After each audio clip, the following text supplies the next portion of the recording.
wabarakatuh. Waalaikumsalam warahmatullahi wabarakatuh.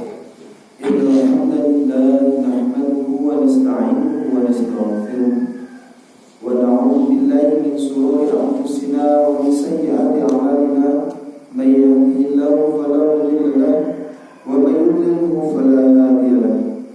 Asyhadu an la ilaha illallah wahdahu la syarika lahu wa asyhadu anna Muhammadan abduhu wa rasuluh. Allahumma shalli ala sayyidina Muhammadin wa ala alihi wa ashabihi wa man tabi'ahum bi ihsanin ila yaumil qiyamah. Allah Ta'ala fil Qur'anil Karim. A'udzu billahi minasy syaithanir rajim. Bismillahirrahmanirrahim.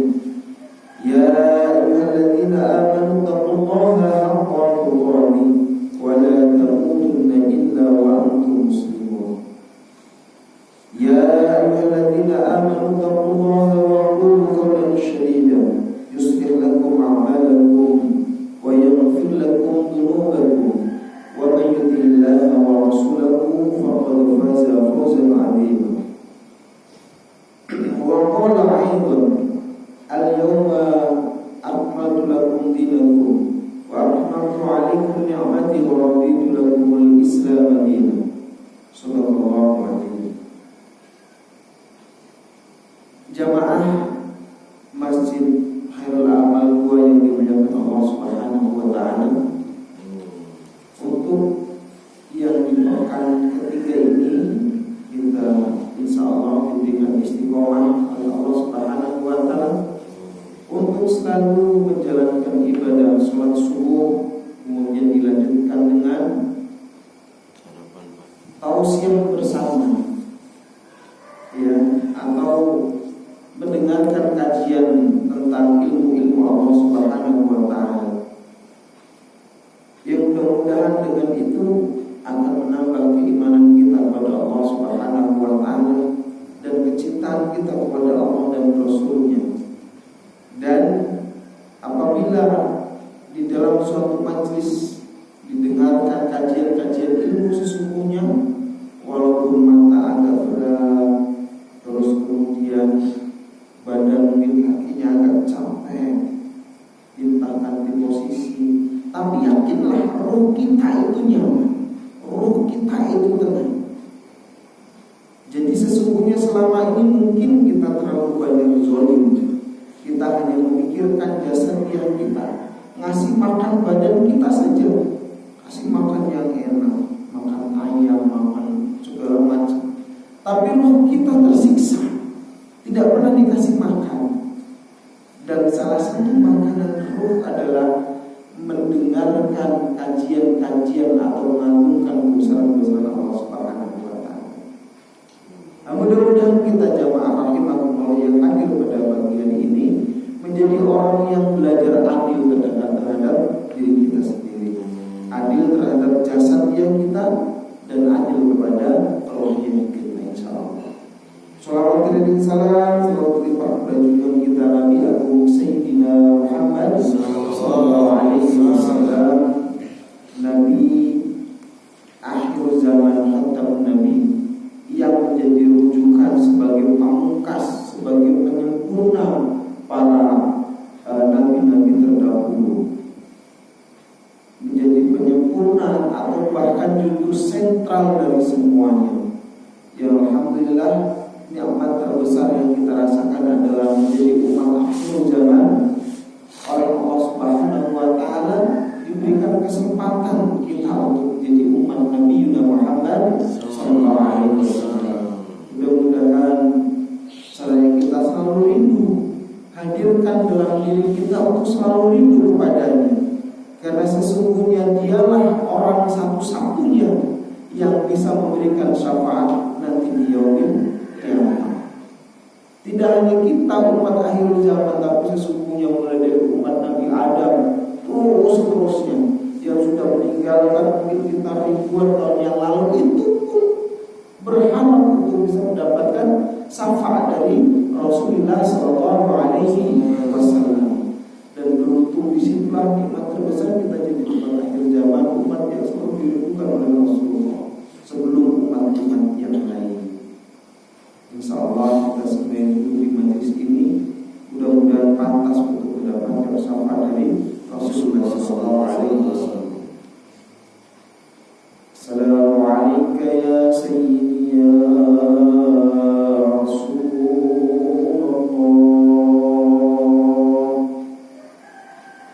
Assalamualaikum ya Sayyidi ya Habibullah.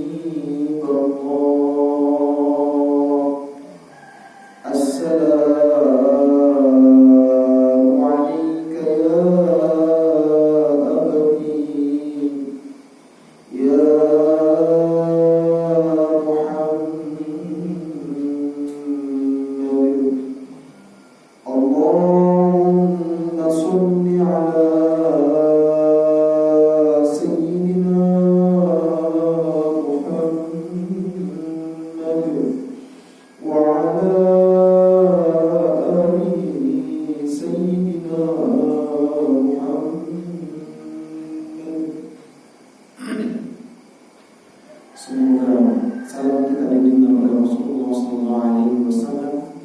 Semoga salam yang kita sampaikan kepada baginda Rasulullah SAW akan dijawab oleh Rasulullah SAW karena cinta kepada kita umatnya. Karena sesungguhnya ketika beliau wafat dan ketika beliau nanti dibangkitkan dari kubur, masuk alam barzah, tidaklah pertama kali yang diingat oleh beliau adalah kita umatnya, kita umat akhir zaman. Beliau tidak memikirkan bagaimana keadaan keluargaku, bagaimana keadaan nanti anakku, istriku, tidak. Tapi yang beliau pikirkan keluar terucap dari mulutnya pertama kali adalah ummati, ummati. Beliau memikirkan kita.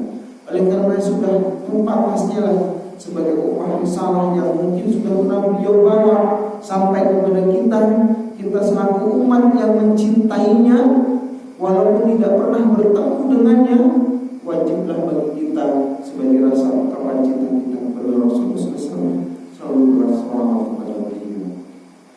Insyaallah. Jamaah subuh masih berlawan oleh Allah Subhanahu wa Ta'ala. Kenapa perlu ditumbuhkan cinta kita kepada Rasul?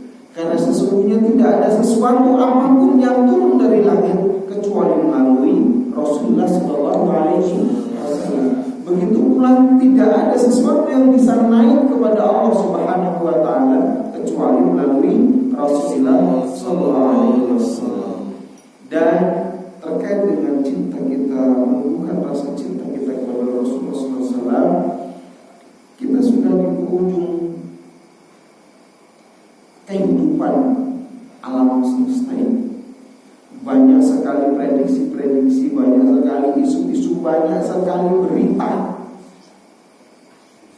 yang mengisahkan atau ustaz-ustaz yang mengkaji terkait dengan akhir zaman ini. Apakah betul kita ada di penghujung itu? Nah, ini coba kita bahas lagi. Ini yang mudah-mudahan kita mendapatkan faedah dari apa yang kajian kita bahas ini bersama. Jemaah yang dimuliakan Allah Subhanahu wa Ta'ala, kata Rasulullah SAW, tidak akan terjadi kiamat itu sebelum terjadinya bencana-bencana, gempa-gempa kecil yang menimpa. Ini gempa-gempa sudah mulai yang terasa. Masya Allah, ini secara beruntun ini. Secara beruntun di Indonesia ini terjadi. Ini gempa kecil. Yang terakhir kemarin ada lagi. Mana yang terakhir tadi? Bali yang terakhir itu. Dapat infonya? Seperti 5,6 skala Richter juga itu. Terus akan seperti itu, bahkan udah luar biasa ini. Siapa itu Ustaz yang sering terkait akhir zaman ini? Ustaz Zulkifli apa siapa ya?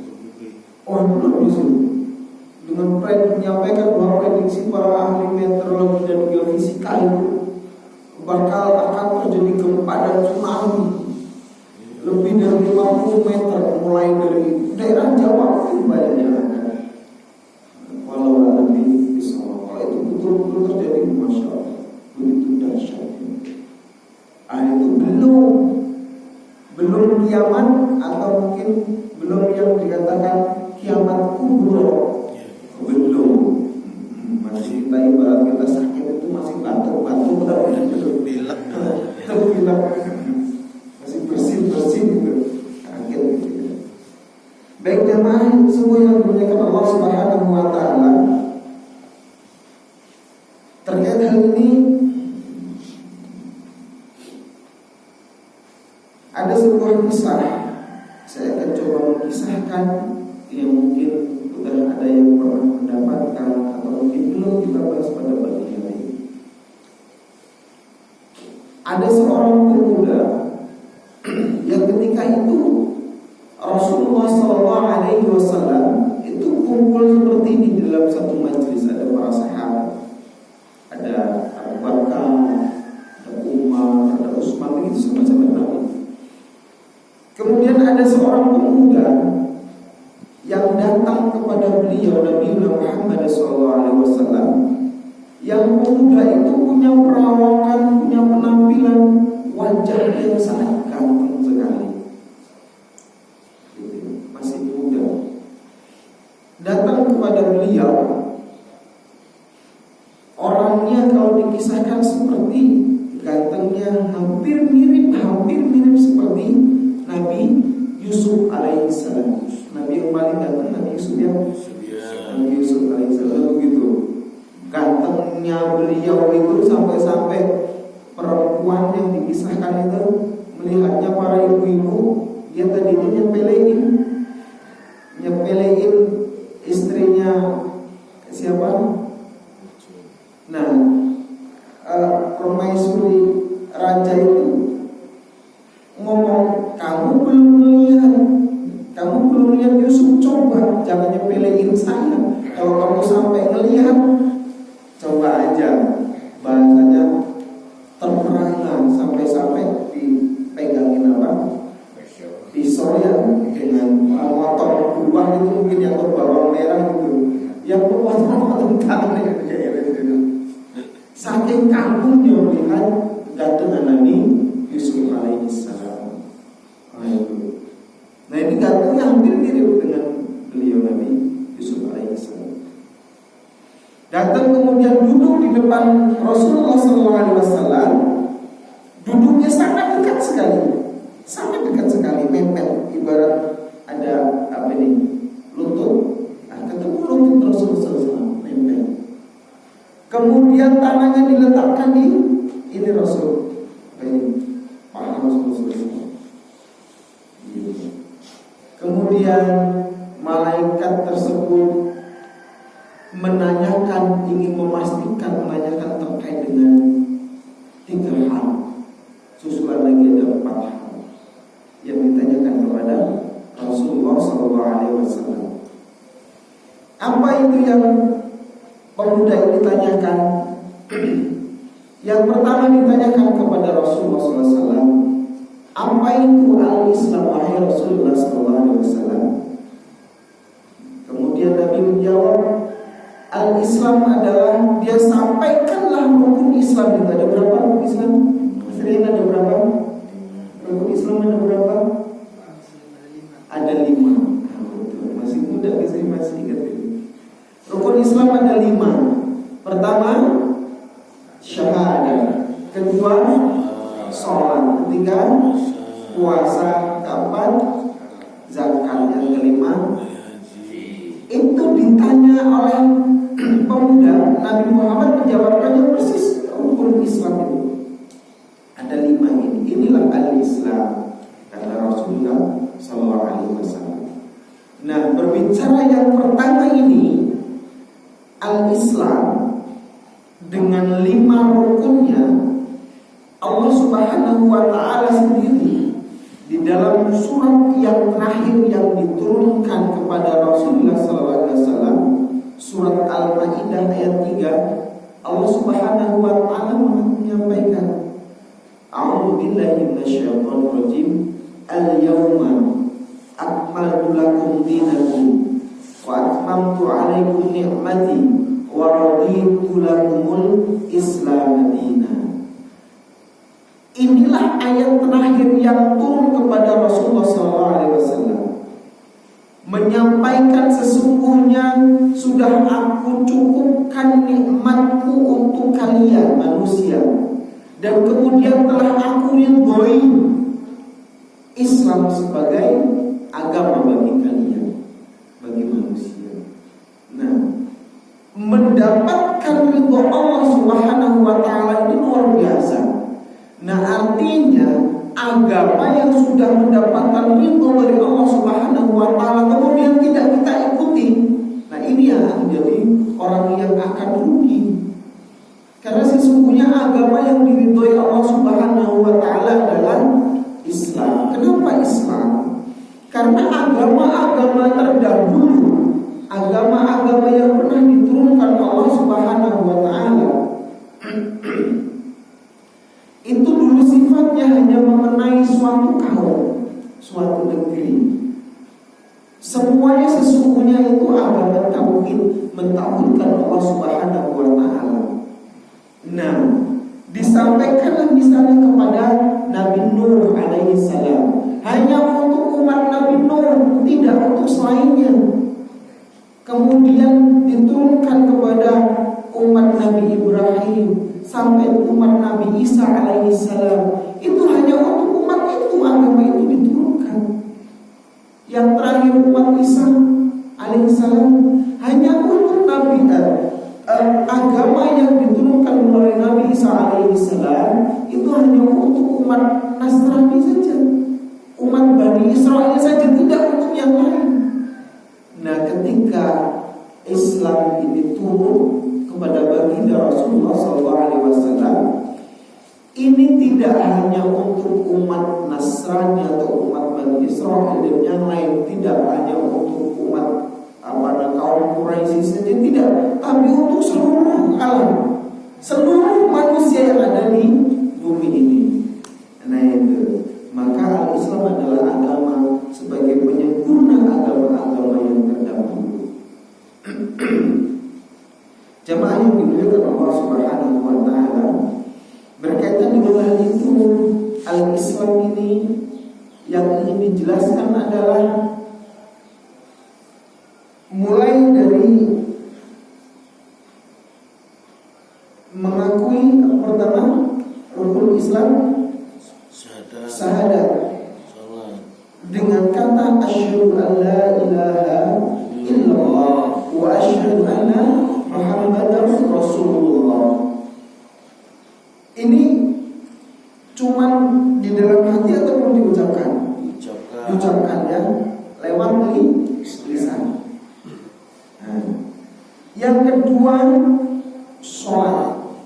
Sholat ini cukup diingat aja, sholat maghrib atau sholat zuhur, atau memang harus pakai raga kita, harus dijalankan pakai raga kita, fisik kita. Puasa kalau fisik kita nggak pakai fisik ya. Nah, kemudian zakat pakai fisik nggak? Pakai juga. Dan yang terakhir adalah haji, ibadah haji, pakai fisik kan? Pakai. Nah, inilah yang pertama, Al-Islam ini ibadah fisik. Ibadah fisik. Kalau ada terus kemudian mengaku orang Islam ibadahnya hanya bertapa saja, ibadahnya hanya eling atau mungkin hanya kebatinan saja, jangan mengaku ini Islam. Islam itu harus pakai fisik, maka ibadah fisik. Nah, ibadah fisik ini yang dimaksud Al-Islam ini nanti ilmunya adalah melahirkan yang namanya ilmu fikih. Ini tahu ya ilmu fikih ya? Bagaimana hukumnya daging babi, bagaimana hukumnya ya seperti itu, antara halal haram, boleh